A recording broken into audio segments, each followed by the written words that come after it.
Hi everyone! Before we start with this episode, we have a pretty big announcement to make. We're having our very first live show. Yes! It's going to be our Season 1 recap episode, which we'll record with you on Zoom. We'll entertain you with our usual banter, and of course, we'll open the floor for you if you have any questions. We'll be hosting this on Saturday, April 17th at 3 p.m. Eastern. For all the details, you can head to the link in the episode description or in the bio of any of our social media accounts. You'll be able to register for the show. There's no event fee for this, but we are going to provide a PayPal link for a pay what you can if you're able to. It'll just help us get some more equipment and keep the show running smoothly and sounding better. Spots are limited, so don't wait too long. Head over to the link in our episode description or on Twitter, Instagram, or TikTok at Carrying Wayward and register now. We hope to see you there. Welcome to Carrying Wayward, a supernatural podcast for fans who aren't ready to let go and newcomers to the series who are ready to jump in. I'm Drew Schulman. And I'm Marie Vigourou. In this episode, we're diving into Supernatural Season 1, Episode 18, Something Wicked. And this week, we have the pleasure of having our guest social worker, Carol Ferry, back with us. Let's get this show on the road.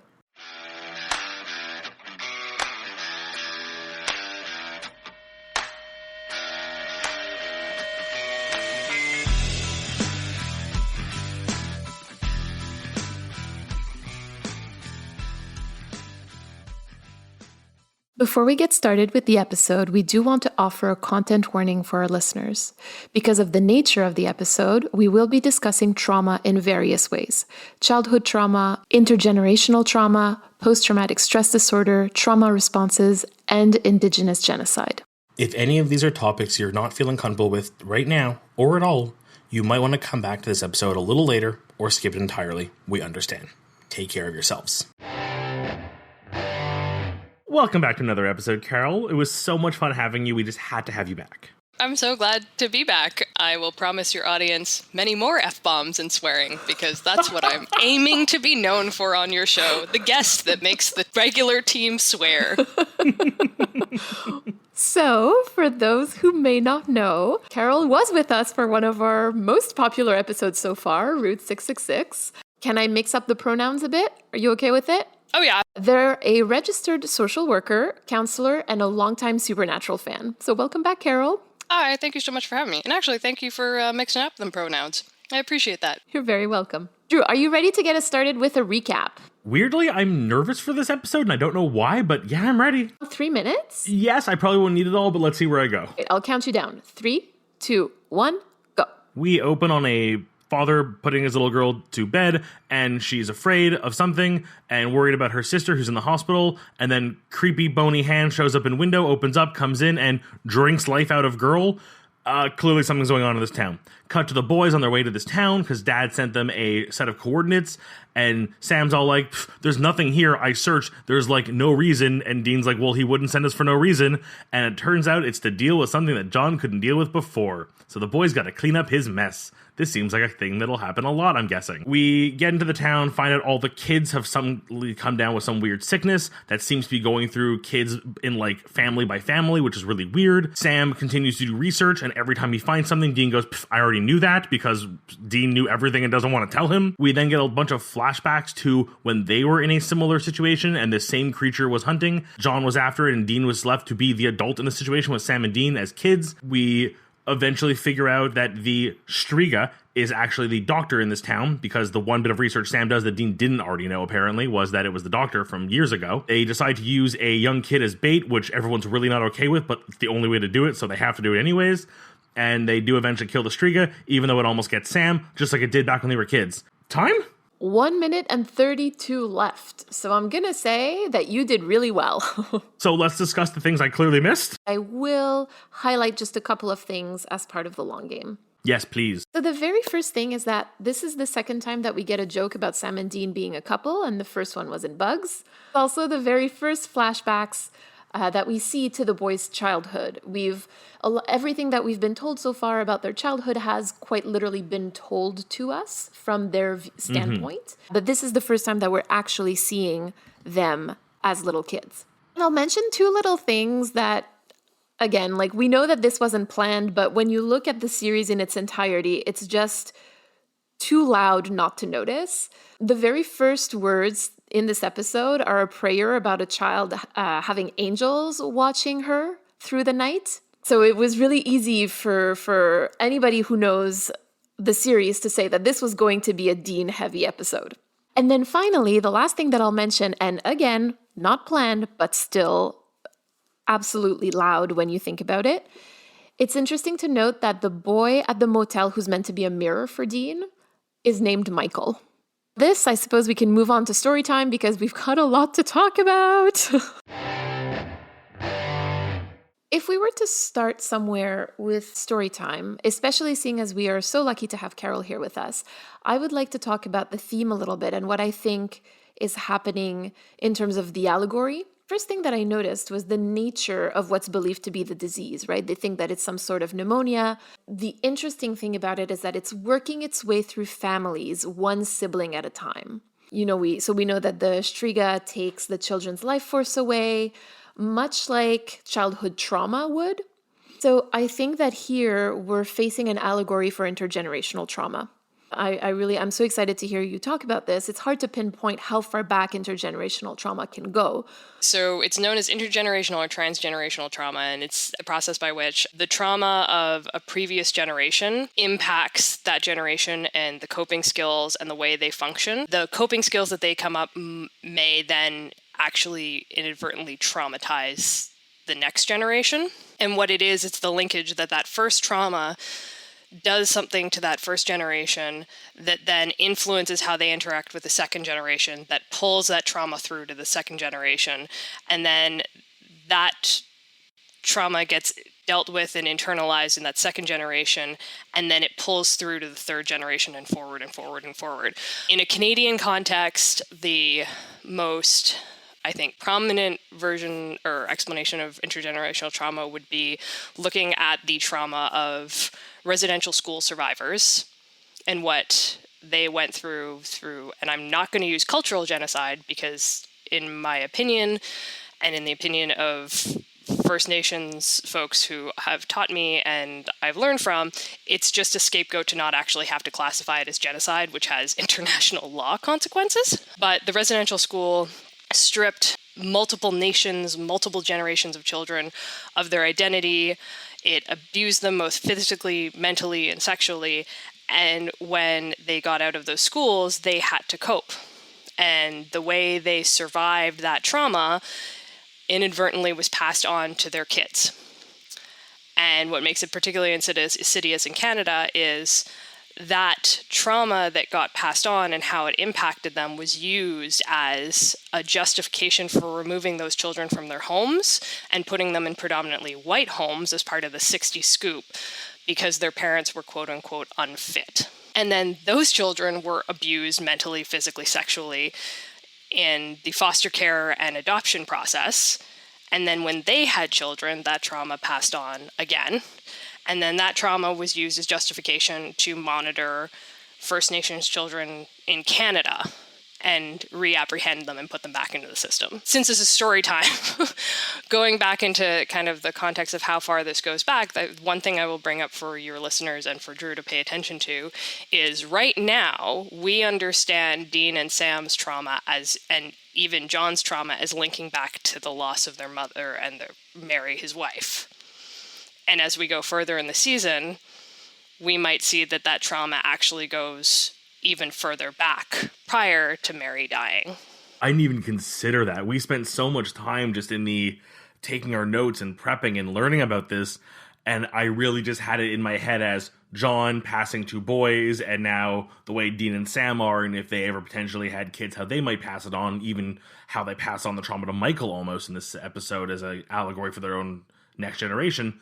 It didn't even occur to me to think, what did John have to inherit from his older generation? Or what did Mary inherit? Speaking of that, Sam actually says that John didn't record the incident with the Striga in his journal. And that sort of made me think of parents who are the ones, writing history for their own children. Children are ready to take ownership of their past. And it then made me think of what else didn't John record? How does that relate to how he passed on his trauma to his kids? I mean, I think if we look back at kind of this whole, we talk about the military background of John, and we do explore in this episode a bit of the parental complex that Dean has in the always needing to be right. And I think to create I say this with air quotes, a Bible of your works in John's diary, to omit the things where you messed up or the things where you failed, just sort of goes towards making sure you understand that John is always right. Here is a book of all the things I've done. I've always been successful. I've always won. I've always been the best. So when I give you advice, you know you have to listen to me because I'm always right.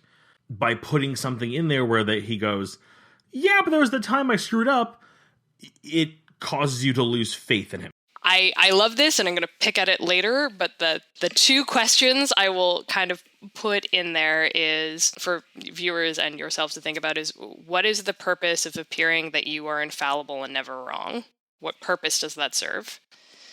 And then the other thing I'm going to put down there is, given what we learn about what happened when Sam was attacked by the Striga, did John fail, or did John do what we've wanted him to do all the time, which is, my kids are in danger, screw it, forget the hunt, I'm getting my kids to safety? Yes, exactly. I think that this is probably like one of the only times where we truly see John acting the way that we wish a parent would act, which is to truly protect his children from the supernatural things, from hunger, from abandonment, from all of those things, and take his kids to someone who can take care of them, right? Like, it's said pretty clearly that he sends them, they drive and then they end up at Pastor Jim's, right? Like, this is what we wish that John had done all along. Carol, do you want to tell us a little bit actually about the purpose of appearing always right? Trauma responses. Trauma responses are fundamentally what we do to survive a trauma, which is why I really, in the previous episode that I was on, and here, I really am reluctant to ever use the term maladaptive coping mechanisms. And the reason why I have problems with that, and this is a personal thing, this is not like across the board social work or psychological thing, this is just personal. And I think the reason for me is the way I understand trauma and trauma responses from a trauma-informed practice is those responses serve a very real purpose. They serve the purpose of keeping you safe.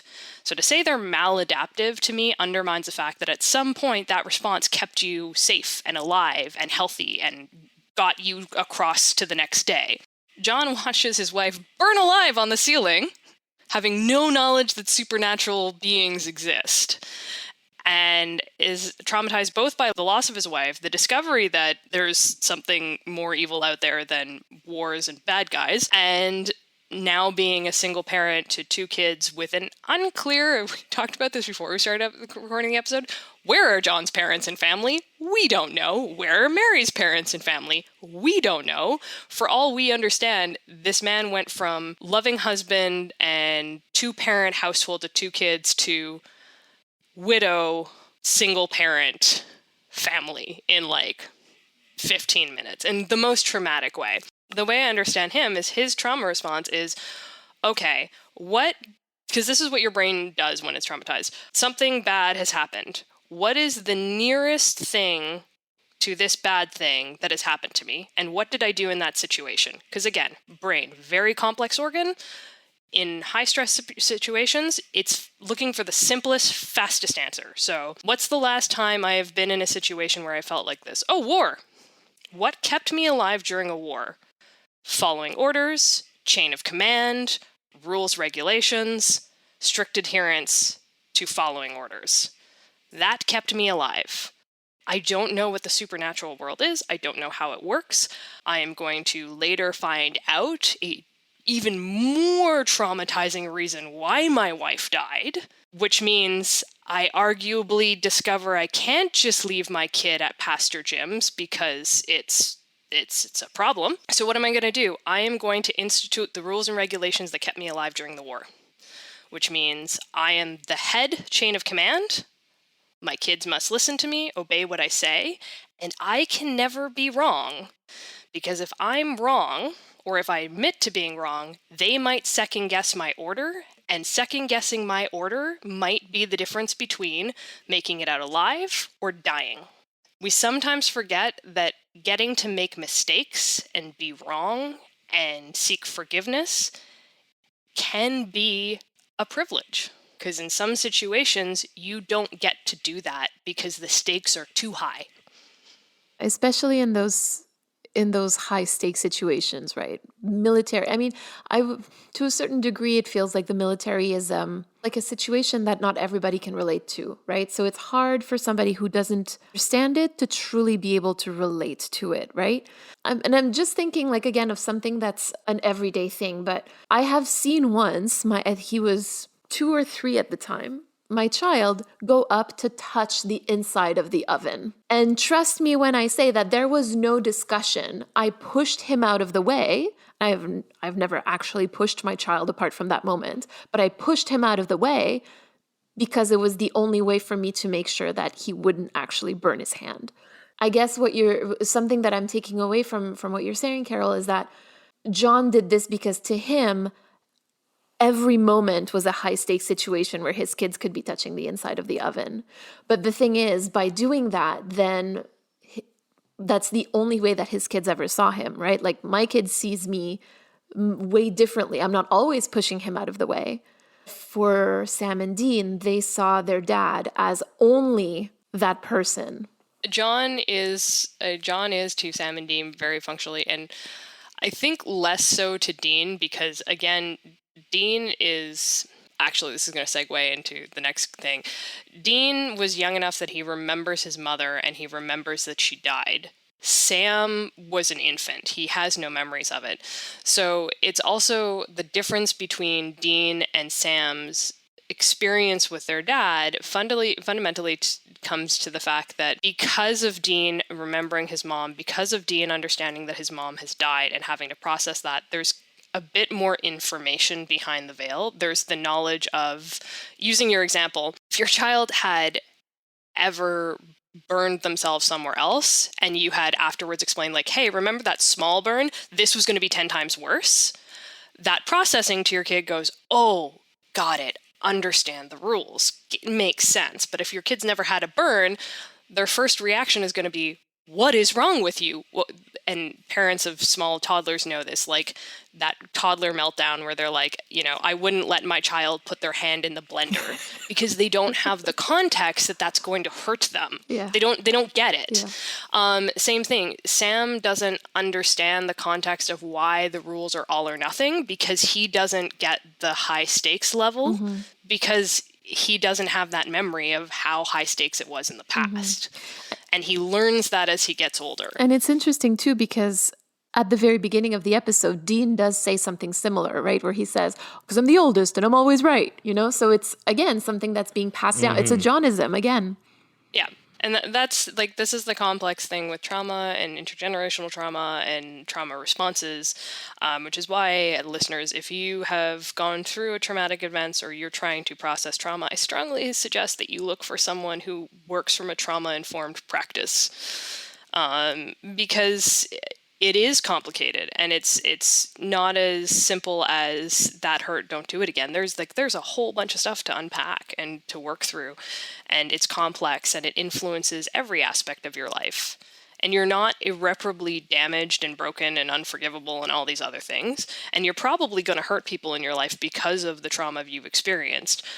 But trauma is a morally neutral thing. There's no good or bad to how you respond to it because it's fundamentally survival.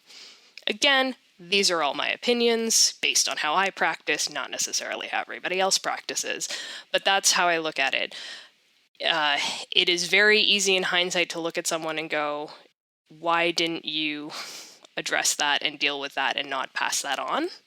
And I will actually give you guys the link after this episode to add in the show notes. But there's a really great TED Talk on trauma, and specifically trauma not transformed is trauma that is transferred. So I guess on that subject, shall we dig a little bit into what exactly was transferred from John to the boys, both in this very specific episode and what it means in the larger story context?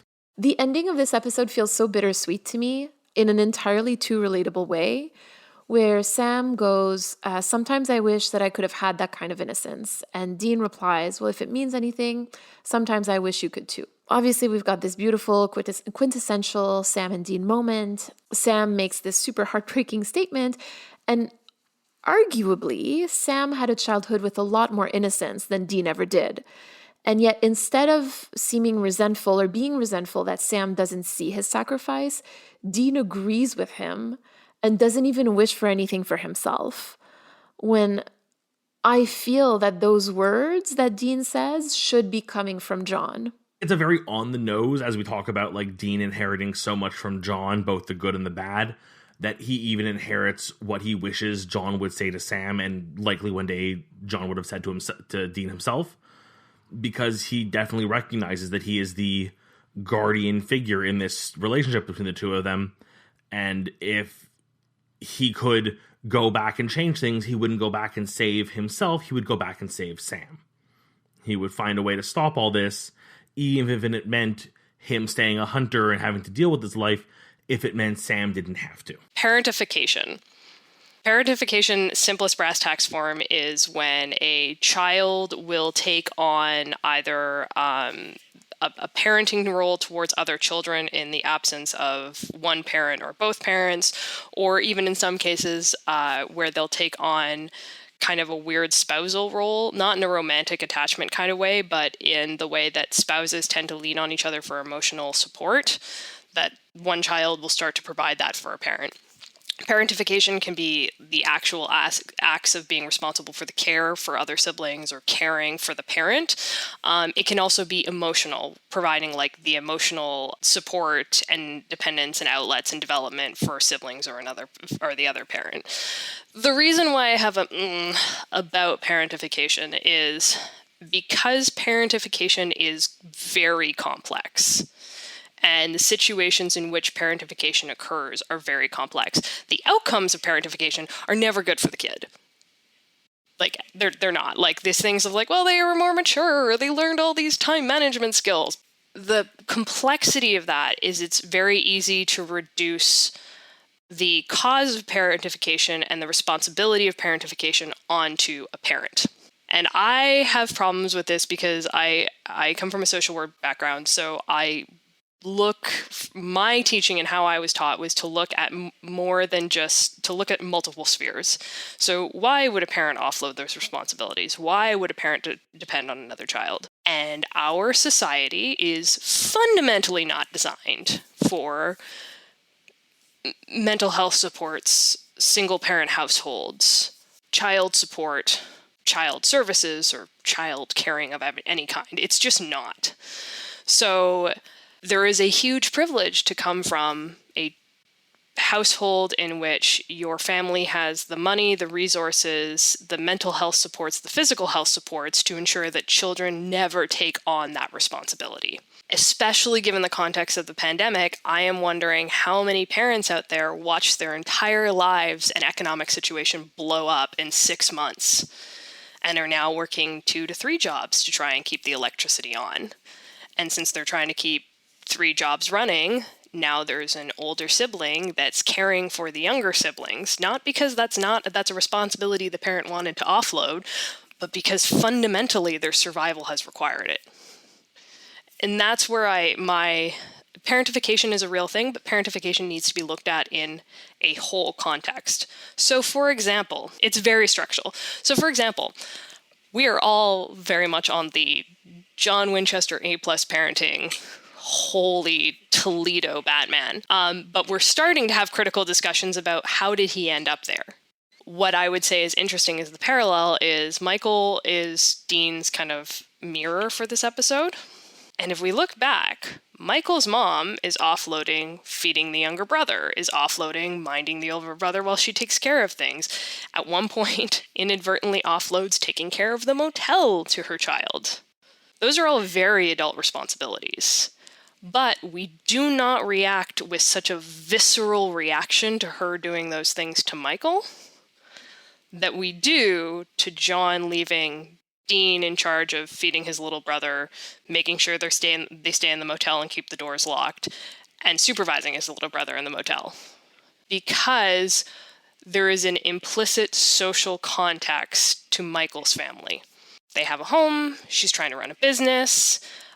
She's got a kid in the hospital. She appears to be a single mom.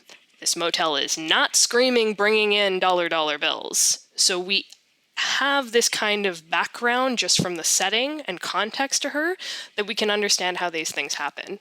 We don't actually have that context with John, Dean, and Sam, because we only see their lives in snippets and flashbacks, and we actually only see the outcome. We only see like the outcome and parentification for Dean and for Sam. And that's why I'm like, parentification is a real thing. It has serious consequences, but we can't just reduce it to a parent. We have to look at the whole social construct and context of why it happens and how it happens. You're right, because throughout this entire episode, like, there's clearly that image of like, oh, look at the way John treats, young Dean, and gets mad at him when he tries to be a kid for 2 seconds. It's clearly not his fault. If this thing was coming in, it would have attacked anyways. Like, you get so critical of John, and I mean, I think that's understandable, and I'm not saying we shouldn't be. But then she does the exact same thing to her kid.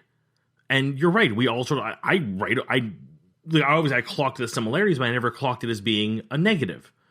I'd also say that context also informs how parents react. So when Michael insists on going to the hospital, I want to come, I need to see my brother, I need to make sure my brother's okay. And the mom's just like, no, you can't. You have to stay here. I can't. And what all of us can see in that scene is it's a mom just being like, I don't know what's wrong with my kid. I am terrified. I am losing it. And I don't want to scare my other kid, but I don't have the time to like sit him down and like walk him through his feelings right now because I can barely walk myself through mine, which makes Dean an A+ dude for being like, you can't drive right now. Like, let me drive you. Because he has been parentified so often that it's easy for him to anticipate the needs of others also. What's interesting about that scene is if you parallel it to when essentially John comes home to find his youngest child being attacked by a supernatural thing. I went back and rewatched the scene twice. John's first reaction isn't, Dean, what the hell happened? John's first reaction is, oh my God, what happened? Like, are you okay? Did it come? Like, his first reaction is actually pretty neutral. He's just trying to understand what happened. The anger bubbles up when he finds out that Sam was left alone. And if we come back to parents writing the narrative about children, I would argue, also write a narrative about their parents. And it changes over time as we get more context. When we are kids, oh my gosh, there are so many times where I can pinpoint moments with my parents as a child where it's just like, why are you so like ridiculous and controlling and overbearing? And now as an adult, I was like, oh my God, why were you so relaxed? I was a fucking moron. I was trying to climb out of a second-story window to hop onto a garage to go hang out with friends. How did you not murder me? Like, the self-restraint you had. So context changes over time, but if you look at it, Dean reads that moment with his dad as, I screwed up, I let everything down. I went back and rewatched that scene twice, and I read it as, holy shit, what if Dean had been here? Would I have lost both kids? I shouldn't have left them alone. So the reason why it's not in the Notebook to me is not just my kids have to have faith that I'm always right for their survival. I also read it as a moment of shame, of I screwed up. I shouldn't have left my kids here alone because it could have been twice as bad. No, and that was definitely a reading I got from it as well. I mean, I think you put it into much better words than I could have. But yes, I think in that moment we do see a level of John that really is just, all of this is for them, as much as it might seem like a cliche thing to like excuse his actions, and I don't want that to be what I'm doing here. But ultimately, the actions he takes, even the forcing Dean to become that parental role, leaving them alone, though it is definitely has its downsides, he ultimately is doing this all because his end goal is to save the two of them. Would it be time to move on to critical time? So on a personal level, I have to say that I actually appreciated the use of flashbacks because I usually dislike them. I like non-chronological storytelling, but I get really annoyed with traditional flashbacks. But in this case, I thought that it was a really smart use of visual callbacks, right? So if we can do, I'm going to do, I guess, a little bit of self-disclosure here. I actually live with post-traumatic stress disorder.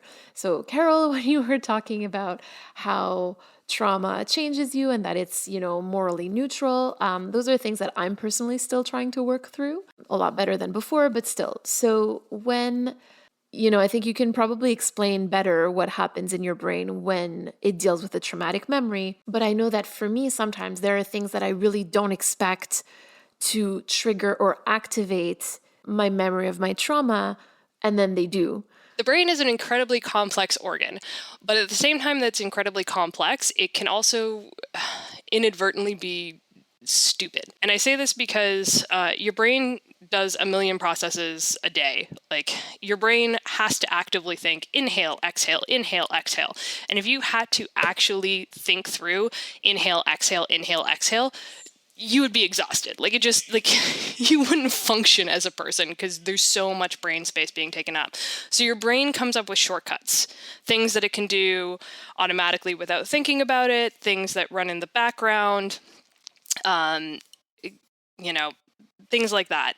One of the things it does in shortcuts is it pattern matches. It goes, hey, this experience, what is it like? What's similar to it?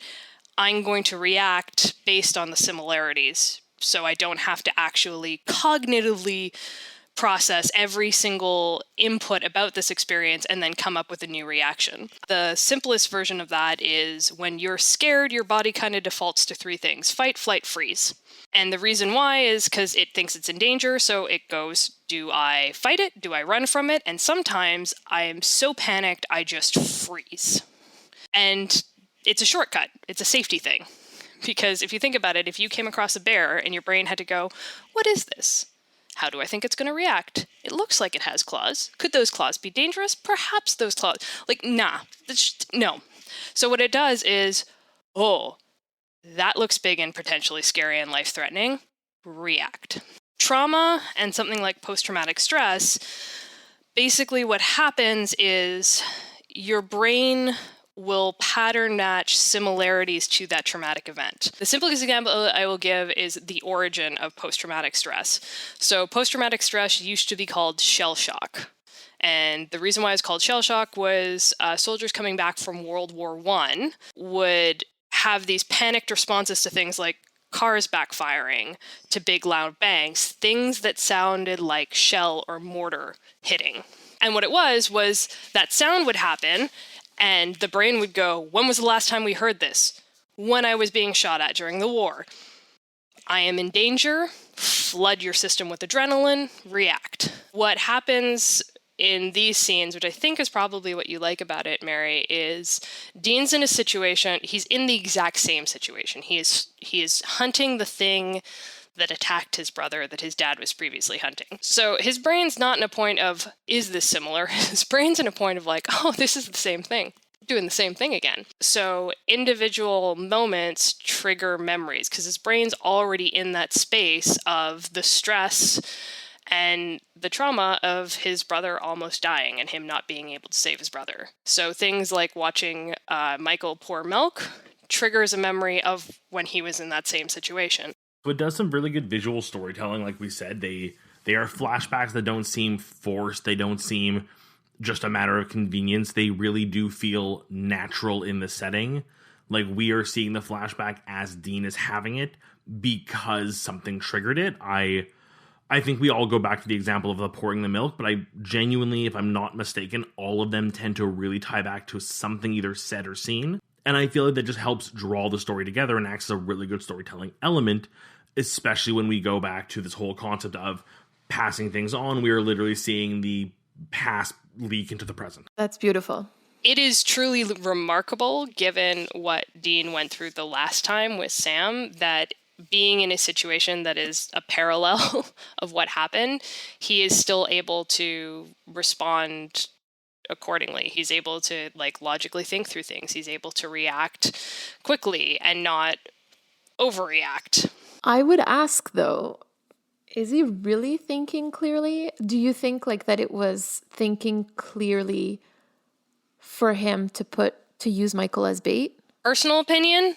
Yes. Processing trauma doesn't necessarily mean you get rid of the imprints of trauma in its entirety. What it means is you move from a coping mechanism that is not working for you to a coping mechanism that does work for you, is the simplest way. Way more complex, again, spark notes.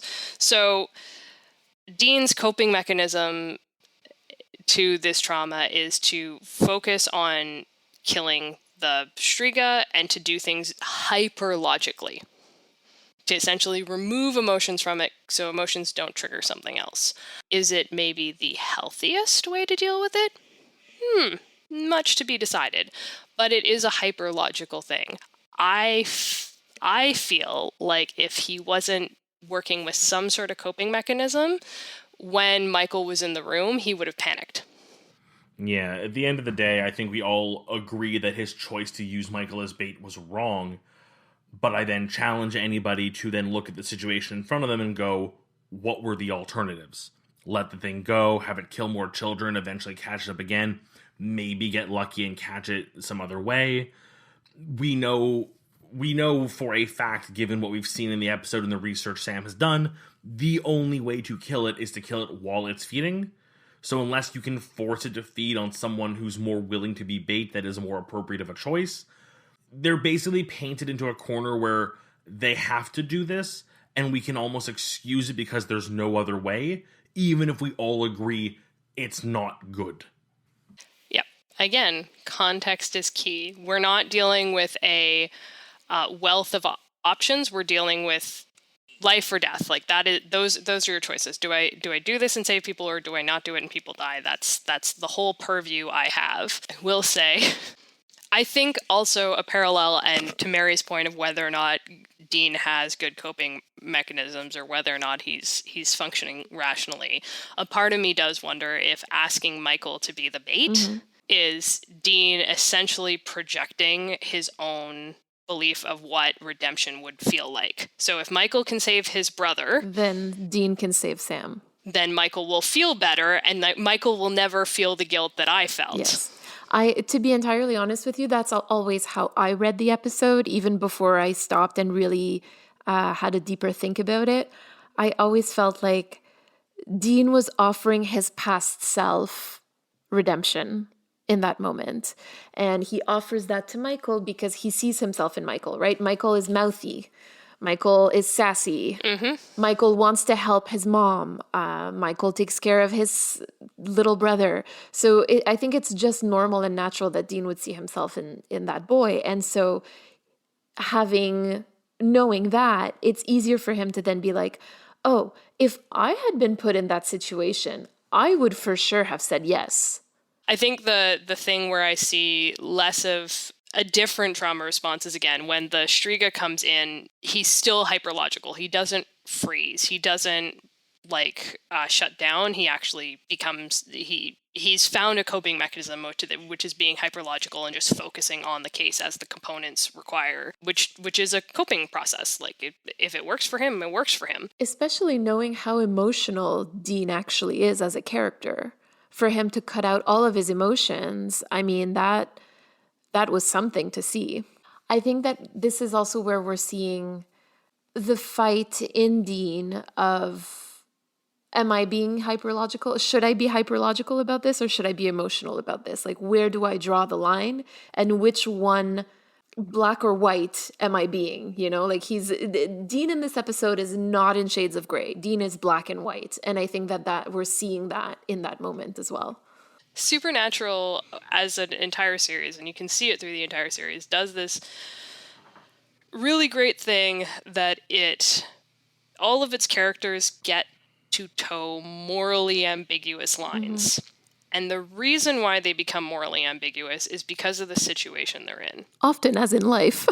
Yeah, much as in life. And that's why, like, I know I keep harping on this, but I'm like, if you have a listener that is going through post-trauma or has had an experience as trauma, this is the one thing I hope people take away is when you go through trauma, when you are going through a traumatic experience, or in the Dean Winchester book of life, your entire life is a series of small, continuous traumas. The way you react can't be good or bad because you are just trying to survive, and there's no moral valuation of survival.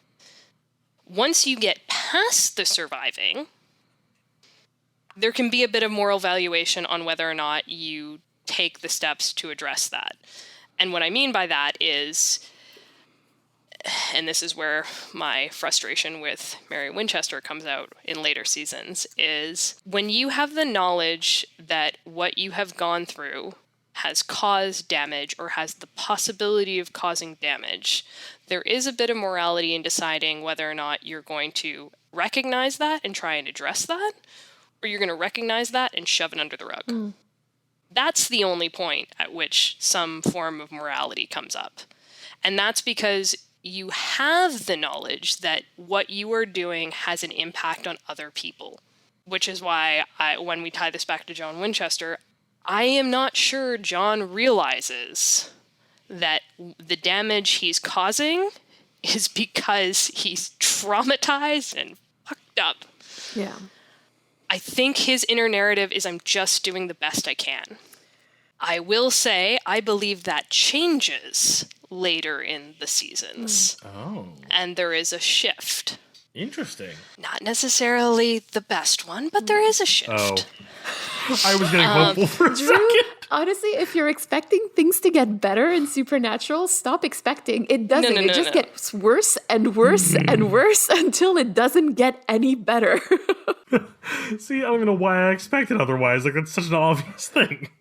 And there is a crap ton of things that Supernatural gets wrong. Yes, that's true. If any listener wants to go back and listen to the previous episode I was on, that's just a teeny little scratch of the things it gets wrong. But I will say, and I think maybe the reason why a lot of the fan base attaches to Supernatural is because there isn't really a moral judgment of the characters as they try and deal with trauma. Dean is never portrayed as good or bad for being impacted by the traumatic things he's gone through. Sam is never portrayed as being good or bad for having to work through the trauma he's been through. Even John, to a certain extent, is not portrayed as good or bad. We interpret him that way, but his written portrayal is not that way.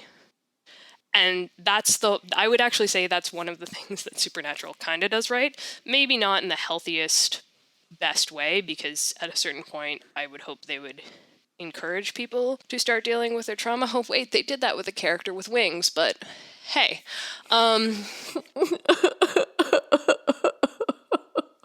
Sorry. Don't remind me.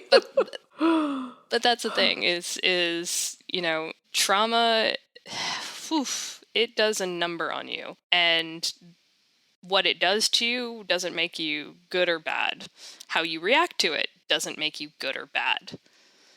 The only point good or bad comes into play is once you've been made aware of all of these factors and you've done the work, how you choose to move forward. But at that point, it's not the trauma, it's your choices that are the moral question. Thank you, Carol. Are we ready to move into our Crossroads deal for today? I'm going first in case mine comes off as petty because it's a little small in the grand scheme of what is otherwise a really good episode. I mean, I don't know. I'm afraid to see what the two of you choose because I'm going to feel really embarrassed if yours are like wonderful and I'm like, how did I not think of that? But I can't think of many major flaws except for, and I understand why it might have been done, but I really dislike that Sam is basically wasted in this episode. Okay. At least modern day Sam, like present Sam, basically does research like 4 times. And all but one, which is when he discovers that it's the doctor who's doing all this, is him going, well, I found this. And Dean going, yeah, I knew that already. Which I guess, yes, is there to push the narrative of like Dean always being right. But I feel like it's such a waste. I feel like you could have done something with Sam. And I don't know what per se, but I would have just liked to have seen Sam, even though this is a Dean episode, have done something other than be a sounding board and literally a cardboard cutout for an episode. So I'm not sure what I'm wishing for. I just know I'm wishing for Sam to have been more useful. It may have meant less opportunity to show off the Dean being right about stuff. And this could have involved Sam maybe doing more research in a different way or getting more involved with what's going on at the hospital, and that's what leads him to look up the doctor versus just stumbling across a photo. Sam could have been more useful. We could have seen Sam doing more of that humane side of things, which Dean was really not doing this episode, to help kind of build that balance. I don't find this petty at all, Drew. I think this is a really good one because... Oh, thank you. Yeah, no, I mean, so again... The idea of like not using Sam to his full potential is unfortunately something that will come back in later seasons. Running theme. Yes, 100%. Which is such a shame because Sam is such a wonderful character. And no, I love your crossroads. Not petty. Definitely accurate. Well, thank you. Carol, would you like to go next? Oh, honestly... My crossroads is actually pretty similar to yours, Drew. So I enjoy that you opened this with petty, and it wasn't petty at all. Keeping on the concept of like how Dean is processing and or not processing, there was a part of me that kind of wished Sam had an actually much more active role in taking the Striga down as opposed to getting like pinned by it again. Oh, Sam. Because the thing of it is, to me, this is a memory that Sam doesn't have. Like, he can't remember the incident with the Striga, and I look at the video of him, like, he's maybe 5? He's not like 3. Yeah. Like, he's 5, maybe 6. Like, he's past toddlerdom. So there's a part of me that's like, well, why doesn't he remember this? If he has a memory, what does that memory look like? And I would have much more preferred some component of Dean reluctantly working through and sharing the information, finding out what Sam's perspective of it would have been. Because the whole thing centers around Dean feeling responsible for Sam, and it would have been very interesting as a like character development to have a situation in which Dean actually acknowledges that Sam isn't 6 years old getting attacked by a Striga anymore. He's a full-grown adult. Yeah, I think... Honestly, I think the amount we could dissect had Sam been the one to finish off the Striga instead of Dean. Ooh, that could have been a can of worms. Well, it would have been really wonderful because then it doesn't play into Dean being hyper-independent. It doesn't play into Dean having to get revenge, and it doesn't play into Dean resolving his anger issues with extra anger and rage. It would have been truly like a moment of growth for both the boys, for Sam to take care of Dean, and for Dean to allow Sam to take care of him.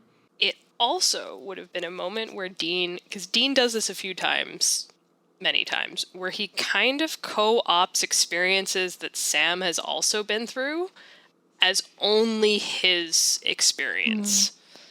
Yeah. He does it a lot. It's very passive and it's not meant in a malicious way, but I think the way I read it is there's multiple moments throughout the series where Dean does the equivalent of when you tell someone about something really upsetting or hurtful and the person then tries to... And I've done it too. I've done it a lot, and I have to actively work against it. But their process of trying to relate in comfort is to tell that person a similar experience that they had, thinking that it's like, hey, listen, I understand where you're coming from because I've had a similar experience. But what it does to the person who told the story initially is decenters their story and puts it around that other person. And I find Dean does that a lot, where Sam's like, my relationship with Dad was really hard. And Dean's like, so was mine. So I've been reading lately about ADHD symptoms and communication styles. And what you're describing, Carol, from my readings seems to be something that's prevalent in people with ADHD, where one way to relate to other people is to tell a story about your own life where you lived a similar experience. And I know that there's a lot of discussion and fandom about Dean as having ADHD. And so I'm wondering if this anyway, like I'm seeing all of these things like kind of come together, and I just find it really interesting. Almost every mental health diagnosis, all the symptoms, all the diagnostic materials are written around the study and experience of white, especially childhood diagnosis, white children, predominantly white male children. ADHD looks very different in girls. We can discuss the non-binary aspect and the role gender roles plays in that, but it looks very differently. It has a hard time getting diagnosed. There's a whole bunch of things. So I'm just saying this as a caveat for any of your listeners. If you're reading something and it seems to resonate with you and your symptoms kind of seem similar, talk to a therapist or a psychologist. The important thing I would say when you have that conversation is if that psychologist or therapist isn't listening to all the things that you were describing and how you think they relate and how they're presenting for you, and they keep returning to like the diagnostic manual or the ways that it doesn't fit, find someone else. Your therapist, your psychologist, your counselor should be listening to you more than they are talking themselves. Mary, you have your crossroads ready? Yes, I do. I'm going to go in a really different direction, guys. Ooh, I'm excited. Yeah, so I've mentioned this line before where Dean asks, how far back does this thing go? And again, we have 43 minutes per episode. So of course, it has to be something simple. It has to be one thing. So the origin of the trauma, or in this case, in the allegory, the intergenerational trauma, is one person, Dr. Heidecker. But I feel like it would have been a much better representation of what they were trying to discuss had it not been one individual, but a system. Now, I understand that this was probably not possible given a 43-minute episode, like I said, but we never see Strigas anymore after this. Like, there is not a single episode with a Striga. And yet, I feel like we could have had others and maybe explore how Strigas work together in order to, steal the life forces of many, many children. I feel like there could have been a bit more there, because I feel like representing intergenerational trauma as the result of one single individual is just misleading. Yeah. I think the other downside, though, is also, again, in just having to draw the creative line between the actual folklore and what is presented on screen. While they took some liberties with the Striga as a creature and as a bit of folklore, they do tend to be very solitary creatures. So it makes sense from a lore perspective that it's solitary. But at that point, I would even go further and say, I agree with your point so much. Had they picked a different supernatural being, that they could have done it's a species, even just go as simple as vampires and it's a whole coven. Like, it would have just been easier than to say, let's blame everything on one person and we can focus on a group or an entity or a culture. That's where I actually think what they were trying to focus on in the episode was childhood trauma, and they inadvertently, because they've written characters that suffer from intergenerational trauma, triggered an episode into intergenerational trauma instead of childhood trauma. But I did enjoy the kind of gender bending on witches. Yes, of course. Because a Striga is supposed to be a witch. Yeah. But it's a male doctor. I kind of really enjoyed the gender bending on that. A male in a position of authority as well, right? So I thought that was definitely very cool. Because literally a Striga is very distinctly in the Albanian lore supposed to be a woman. They are part of the reason we have the image of witches we have today is because of those legends of that old creepy woman in the woods. And it's very much supposed to be feminine. They are very much... Literally, to become a Striga, you are a woman who lost your child or a woman who lost her family. That is how you become a Striga. There's no, if you're a man and this happens to you, you're fine. But if you're a woman, you could be a Striga. No. So, again, we did our best to fix this episode where we could, and we learned from it, and we hopefully encouraged some listeners to question some things or realize some things, whether about themselves, about the episode, or about the show. So I'm going to call this a success.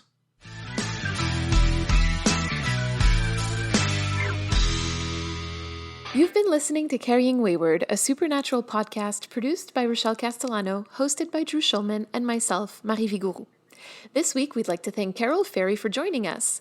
Help us keep the conversation going. You can send us a voice recording at carryingwayward@gmail.com and follow us on Twitter, Instagram, and TikTok using @carryingwayward. Don't forget to check out the links in our episode description for more information about trauma and intergenerational trauma. Subscribe on Spotify or Apple Podcasts for weekly content, including special episodes. And until next week, Carry on, our wayward friends.